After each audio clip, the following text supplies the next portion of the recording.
আমার শরীরটা ভালো না, আমি অনেকদিন ধরে অসুস্থ, আমি স্লোগান দেওয়া রাখতে পারি।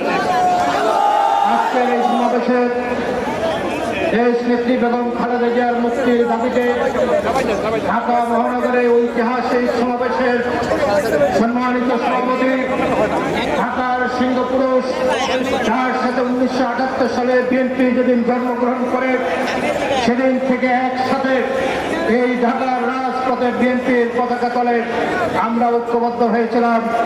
সেই ঢাকার সিংহপুরুষ, ঢাকার সকল মেয়র, সকল মন্ত্রী, বিএনপির স্থায়ী কমিটির অন্যতম সদস্য, যুবদলের সাবেক সকল সভাপতি মির্জা আব্বাস, আজকের প্রধান অতিথি আমাদের অত্যন্ত প্রিয় নেতা, বাংলাদেশের রাজনৈতিক মঞ্চে একজন সৎ, পরিচ্ছন্ন, প্রগতিশীল জাতীয়তাবাদী নেতা মির্জা ফখরুল ইসলাম আলমগীর, স্থায়ী কমিটির অন্যান্য সদস্যবৃন্দ, বিএনপির কেন্দ্রীয় নেতৃবৃন্দ, এই সমাবেশে উপস্থিত আমার ঢাকা সহ আশপাশের বিএনপির প্রিয় ভাইরা, আসসালামু আলাইকুম।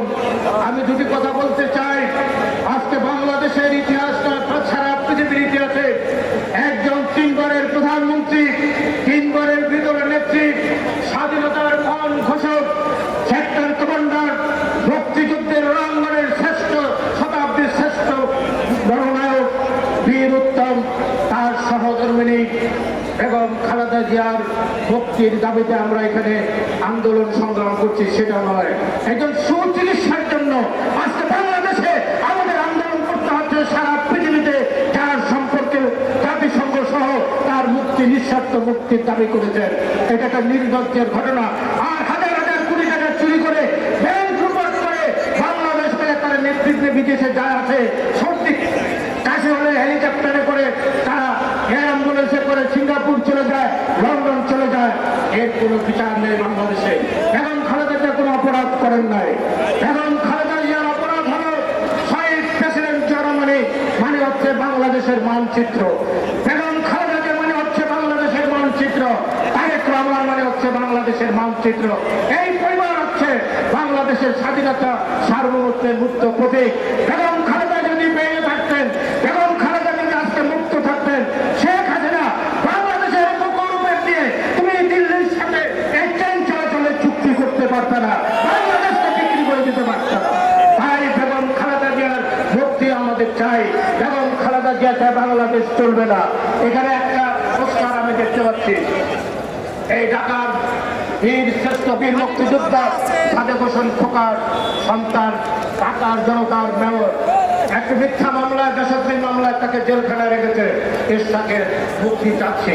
আর একটি কথা বলে আমি বক্তব্য শেষ করব। আমরা রাজনীতি করে পশ্চিমবাংলার ভারতের লোকসভার নির্বাচন হয়েছে, আমরা দেখেছি। সেই কৃষ্ণনগর থেকে পৃথিবী নমিনেশন দিয়েছে রাজমাতাকে।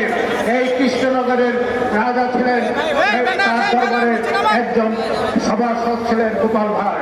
যিনি রাজা কৃষ্ণনগরের মহারাজা ইস্ট ইন্ডিয়া কোম্পানির সপক্ষ গ্রহণ করেন, তখন গোপাল ভাঁড় বলেছিলেন, মহারাজা এই দেশের স্বাধীনতা বিপন্ন হয়ে যাবে, আপনি সপক্ষে যাবেন না।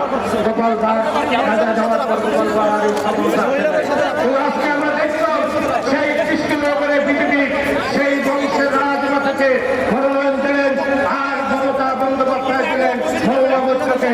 সেদিন আমি অত্যন্ত শুনেছি মমতা বন্দ্যোপাধ্যায় সেই কৃষ্ণনগর এই রাজমাতা হচ্ছে প্রবাসীর প্রান্তরে নবাব সিরাজউদ্দৌলার যুদ্ধে অংশগ্রহণ করেছিল। এই কথা বলার পরে রাজমাতা লক্ষাধিক ভোটের ব্যবধানে মহামন্ত্রীর কাছে পরাজিত হয়েছে। স্বাধীনতা, সার্বভৌমত্ব, দেশপ্রেম আছে, আমাদের দেশপ্রেম নেই। আমাদের বিনা ভোটের সরকার বাংলাদেশে বেঁচে থাকে। আমাদের আজকে দেশ দুর্নীতি চুক্তি করে আমাদের ইমানের পরীক্ষা হচ্ছে। আজকে দেশকে রক্ষা করতে হবে। আমি মুসলমান হিসাবে বিশ্বাস করি, ওই ব্যক্তি মুমিন মুসলমান নয় যার ইমান নেই, আর ইমানের একটা অংশ হচ্ছে দেশপ্রেম।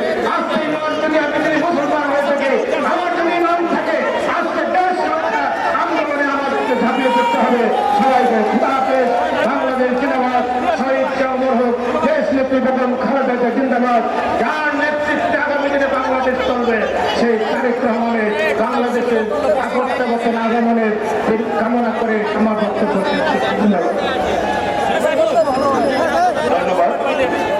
আমাদের মাঝে উপস্থিত হয়েছেন সিলেট বিভাগীয় সাংগঠনিক সম্পাদক জি.কে. গাউস, পল্লী উন্নয়ন সম্পাদক ফরহাদ হোসেন আজাদ, নির্বাহী কমিটির সদস্য মারুফ সহ আমরা এই সমাবেশ থেকে মুক্তি দিচ্ছি ঢাকার জনতার মেয়র ইঞ্জিনিয়ার ইসরাক হোসেন দাবি করছি আমরা সমাবেশ থেকে। এ পর্যায়ে হস্তকরণ আহ্বান জানাচ্ছি বিএনপির স্থায়ী কমিটির অন্যতম সদস্য সাবেক মন্ত্রী আমাদের সকলের প্রিয় আমাদের সকলের শ্রদ্ধেয় নেত্রী সেলিমা রহমান। বিসমিল্লাহির রহমানির রহিম।